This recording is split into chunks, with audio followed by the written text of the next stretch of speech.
नमस्कार सर्वांना. मी मागच्या व्हिडिओत सांगितलं होतं की माझी तब्येत बरी नाही आहे.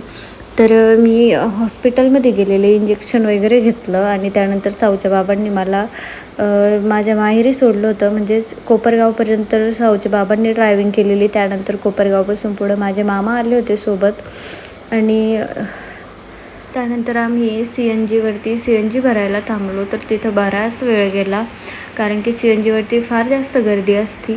आणि त्यानंतर साऊ राहतच नव्हती. ती सारखी पाठीमागे तिच्या बाबांकडे जायचं होतं, तिला पुढं यायचं होतं. त्यानंतर तिला आम्ही विठ्ठलाचे गाणे लावले तेव्हा ती शांत बसली आणि आम्ही घरी पोहोचलो. घरी पोहोचल्यानंतर मम्मी त्यांच्या गाईला मस्त वासरी झाली होती. आम्ही वासरी बघायला गेलो होतो. आल्या आल्या वासरी बघितली, मस्त वासरी झाली गाईला. आणि ही नवीन गव्हाण त्यांनी बनवली होती आणि 3,000 रुपयामध्ये. आणि दुसऱ्या दिवशीची मॉर्निंग बघू शकता, किती मस्त वातावरण असतं गावाकडे. खूपच छान वातावरण असतं, हिरवंगार सगळीकडे. आणि मी कवळ्या दुधाच्या वड्या बनवायला घेतल्या होत्या. इथं बघू शकता कढईत मी पाणी टाकलं आहे आणि त्याच्यावरती जे ताट ठेवलं आहे त्या ताटामध्ये मी दूध टाकलं होतं गाळून. कवळ्या दुधाच्या वड्या बनवायला घेतलेल्या होत्या आणि त्यात मी कवळं दूध टाकलेलं आणि कवळं दूध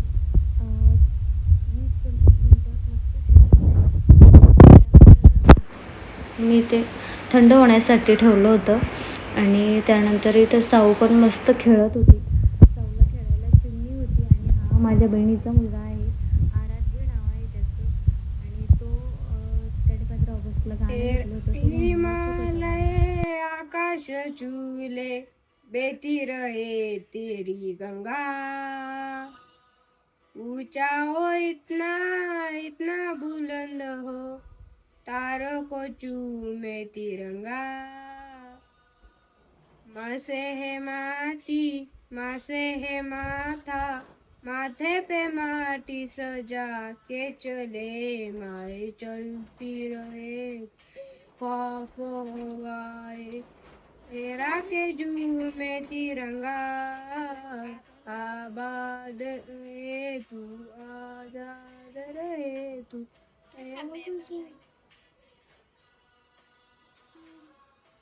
से है माटी माँ से है माता, माथे पे माटी सजा के चले माए चलती रहे बे खौफ हवाए, लहरा के झूमे तिरंगा, आबाद रहे आजाद रहे तू, तेरा कुछ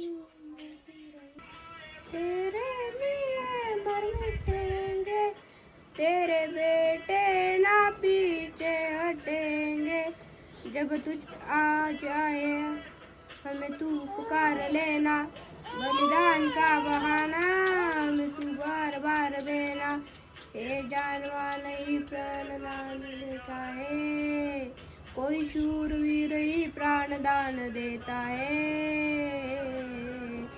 माँ से हटी माँ से ए माता, माथे पे माटी सजा के चले माए चलती रहे बेखौफ तेरा के झूमे तिरंगा. आणि इथं बघू शकता मी ते कवळं दूध मस्त किसून घेतलं होतं, त्यावरती इलायची टाकली होती आणि कढईमध्ये मी गावरान तूप टाकून मस्त परतून घेतलं होतं दूध लाल लाल. आणि दुसऱ्या दिवशी नागपंचमी होती, तर पप्पांनी मस्त झोका बांधून दिला होता पोर्चमध्ये. सगळे मस्त झोका खेळत होते. भैया पण झोका खेळत होता. आणि साऊ बघा, इथं साऊ तिच्या मामींकडं खूप जास्त राहते. म्हणजे लगेच तिला ओळखच नाही लागत. मामी दिसल्या की लगेच तिला वाटतं मामींनी लगेच मला घेतलं पाहिजे. आणि रात्री पण मी झोका खेळत होते. मस्त वातावरण होतं आणि मला पण बरं वाटत होतं चांगलं. तर मस्त झोका खेळले.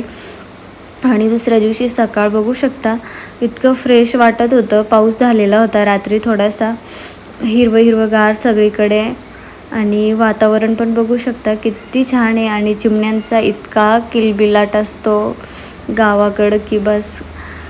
म्हणजे वातावरण इतकं छान असतं. निरोगी वातावरण असतं पूर्ण. आणि सकाळी मेंढ्यांची जागा चेंज केली जाते, म्हणजेच त्या आधी ज्या शेडमध्ये असतात तिथे रात्रभर खूप जादा त्या ओलं करतात, त्यामुळे त्यांना सकाळी दुसऱ्या शेडमध्ये आणलं जातं आणि त्या तिथं बसतात. मग आणि चिमणी आणि भैया इथं मेंढ्या आणत होते, बघू शकता. आणि मागच्या वेळेस मी आळूचे पानं आणलेले होते, ते आता इतके मस्त हिरवेगार झाले होते. ह्यावेळेस पण पूर्ण कापून आणलेले. आणि साऊ आणि मी मस्त आम्ही इथं व्हिडिओ काढत होतो, बघू शकता.